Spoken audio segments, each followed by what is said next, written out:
નમસ્કાર, જય હિન્દ, જય બિરસા મુંડા।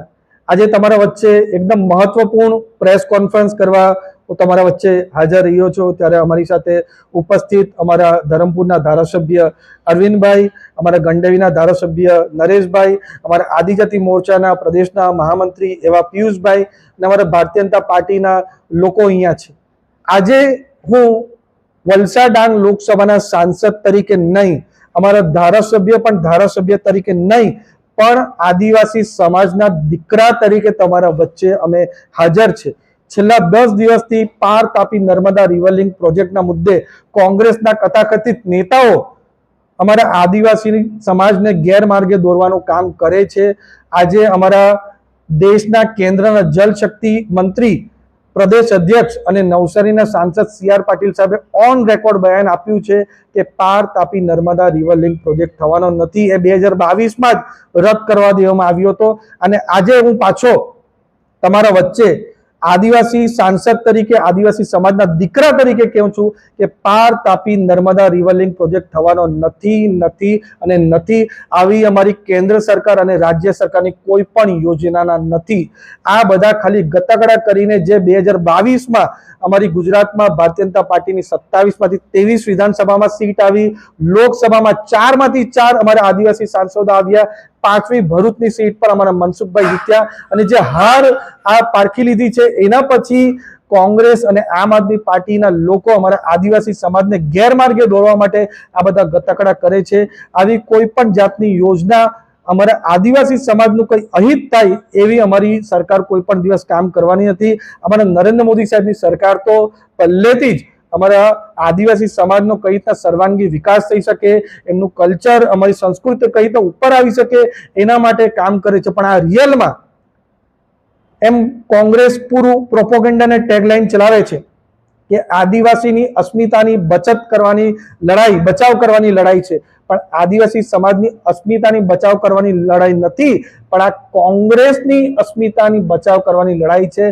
કોંગ્રેસનું અસ્તિત્વ જોખમમાં આવી ગયું છે। 2022ની ચૂંટણી, 24ની ચૂંટણી એ બધામાં એમણે જે કારમી હાર થઈ છે ને 2024 લોકસભા ઇલેક્શન પછી પણ જે બધા લોકલ બોડીના ઇલેક્શન આવે છે, નગરપાલિકાના ઇલેક્શન હોય કે પછી તાલુકા પંચાયત, જિલ્લા પંચાયતના બાયપોલ હોય, બધામાં જ આદિવાસી વિસ્તારમાં કોંગ્રેસની કારમી હાર થઈ છે અને એ વાત પણ નક્કી થઈ કે 2027માં પણ હવે ભારતીય જનતા પાર્ટીના ધારાસભ્ય દેડિયાપાડામાં પણ આવવાના છે ને વાસદામાં પણ આવવાના છે। એટલે પોતાનું અસ્તિત્વ જોખમમાં આવી ગયું છે અને અમે વિકાસના કામ છેલ્લા 1 વર્ષમાં કર્યા, એના લીધે હવે છેલ્લો એમનો સહારો છે કે પાછો આ મુદ્દે એ અમારા આદિવાસી સમાજને ગુમરાહ કરે, એના માટે આ પૂરું છે। એટલે પાછો તમને ઓન રેકોર્ડ કહું છું કે અમારી સરકાર, કેન્દ્ર સરકાર કે રાજ્ય સરકાર પાર Tapi Narmada river link project કરવાની નથી। અમે આદિવાસી સમાજના છે, આદિવાસી સમાજનું પ્રતિનિધિત્વ પૂરા ગુજરાતમાં અને દક્ષિણ ગુજરાતમાં કરીએ છીએ અને અમે પણ તમારી સામે ગેરંટી ઓન રેકોર્ડ આપીએ છીએ કે અમારા નરેન્દ્ર મોદી સાહેબના સૂચનથી Par Tapi Narmada river link project 2022માં જ રદ થઈ ગયું। તો અમારા મુખ્યમંત્રી અમારા ભૂપેન્દ્ર પટેલ સાહેબ અને સાથે જ અમારા જલશક્તિ મંત્રાલય ત્યારે પ્રદેશ અધ્યક્ષ જે હતા અમારા CR પાટીલ સાહેબે ત્યારે પણ પ્રેસ કોન્ફરન્સ કરીને બયાન આપ્યું હતું કે પાર Tapi Narmada river link project રદ થઈ ગયો છે। એના પછી કોઈ પણ જાતની હિલચાલ આ વિશે કેન્દ્રમાં થઈ નથી અને હું કોંગ્રેસ વાળાને કહેવા માંગુ છું કે તમે જૂના DPR નો સહારો લેવ છો, લોકસભામાં સહારો લો છો, લોકસભામાં DPR કોઈ પણ દિવસે ડિસ્કશન થતું નથી, સવાલ જવાબ થાય પણ DPR કોઈ ડિટેલમાં ડિસ્કશન, એટલે લોકોને ગેરમાર્ગે દોરવાનું બંધ કરે। હું કોંગ્રેસ વાળાને કહેવા માંગુ છું સામેથી કે તમારી પાસે કોઈ પણ જાતનું સર્ક્યુલર નોટિફિકેશન હોય કે એમાં કહી કે કેન્દ્ર સરકાર કે જલશક્તિ મંત્રાલય આ પાર Tapi Narmada river link project કરવાના છે, એમાં આટલા પૈસા અમારી સરકારે એલોકેટ કરી દીધા હોય, એવા કોઈ પણ જાતનું એલોકેશન થયું નથી। પ્રોજેક્ટ કોઈ પણ થવાનો હોય એના માટે એલોકેશન કરવું પડે, આવું એલોકેશન થયું જ નથી કારણ કે પ્રોજેક્ટ 2022માં રદ થઈ ગયો છે। એટલે આ આદિવાસી સમાજના લોકોને, ખાસ કરીને વલસાડ ડાંગ લોકસભાના લોકોને હું કહેવા માંગુ છું કે ખાલી ફક્ત ને ફક્ત તમને ઉશ્કેરણી કરવા માટે, તમને ગેરમાર્ગે દોરવા માટે આ પૂરો પ્રયાસ ચાલી રહ્યો છે। અમે તમારા વચ્ચે છે, તમારી સાથે છે। આપણા આદિવાસી સમાજનું કંઈ પણ અહિત અમે થવા દેશું નહીં અને નહીં, એ તમને અમને ગેરંટી આપીએ છીએ। અને આવા કોઈ પણ પ્રોજેક્ટ થવાના નથી અને આગળ જતા પણ અમે આદિવાસી સમાજની સાથે હંમેશા અમે આદિવાસી સાંસદ તરીકે, આદિવાસી ધારાસભ્ય તરીકે, આદિવાસી સમાજના પ્રતિનિધિત્વ તરીકે અમે બધા તમારી સાથે રહેવાના છે અને આવો કોઈ પણ પ્રોજેક્ટ હિલચાલ થવાનો નથી. એટલે તમને પાછું તમારા ચેનલના માધ્યમથી લોકોને અપીલ કરવા માંગુ છું કે આવો કોઈ પણ પ્રોજેક્ટ થવાનો નથી અને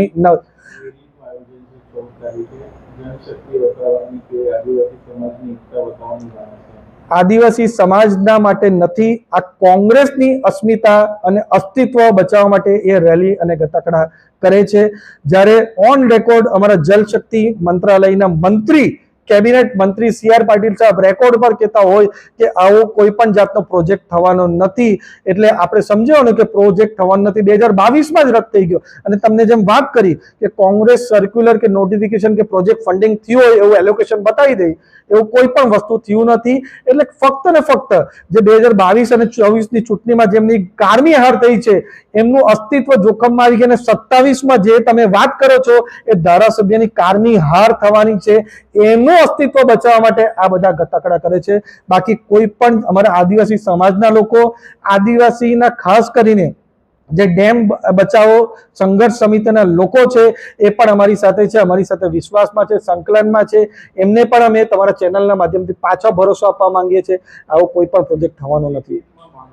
લેખિતમાં હું કોંગ્રેસ વાળા પાસે માંગ કરું છું કે સર્ક્યુલર નોટિફિકેશન બતાવી દઉં કે આ પ્રોજેક્ટ કરવાનો છે. જ્યારે કોઈ લેખિતમાં ક્યારે જ્યારે એની જાહેરાત થઈ હોય, આવી કોઈ જાહેરાત થઈ નથી. કોંગ્રેસ વાળાને હું કહેવા માંગુ છું અને આ ધારાસભ્યને કહેવા માંગુ છું કે સર્ક્યુલર અને નોટિફિકેશન બતાવી દઉં કે પ્રોજેક્ટ એલોકેશન આટલા રૂપિયાનું આ પ્રોજેક્ટ માટે થયું છે. આવું કોઈ પણ નથી. જૂઠા અને જૂના DPR ના તમે લેવાના બંધ કરો, આદિવાસી સમાજને ગુમરાહ કરવાના બંધ કરો. તમે બહાનેબાજ છો, ધરનેબાજ છો અને હંમેશા લોકોને ગેરમાર્ગે દોરો છો. નોટંકી કરવામાં તમે મહારત હાંસલ કરી છે, પણ લોકો હવે ભાપી ગયા છે. એના કારણે જ 2024ના લોકસભામાં તમારી કારમી હાર થઈ છે. એના પછી કંડોલપાડા તાલુકા પંચાયતમાં પણ તમારી કારમી હાર થઈ છે.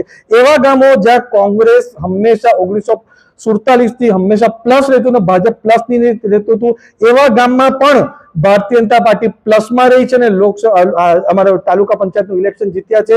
એના પછી હમણાં જે સરપંચોના ઇલેક્શન થયા એમાં પણ અમારા વાસદામાં 22માંથી 17 ગામમાં જે કોંગ્રેસના ઘર કહેવાતા ત્યાં પણ અમારા ભારતીય જનતા પાર્ટીના સમર્થિત સરપંચ આવ્યા છે.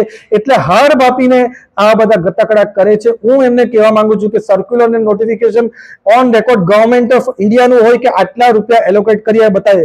જૂના DPR પર એ વધારે સપોર્ટ ના રાખે અને એમ માની લે કે કોંગ્રેસની આ અસ્તિત્વ બચાવવા માટે આ પૂરેપૂરા ગતકડા છે. અમારા આદિવાસી સમાજ સાથે હંમેશા અમે રહેશું. આદિવાસીના દીકરા તરીકે કહું છું કે આવો કોઈ પણ પ્રોજેક્ટ થવાનો નથી.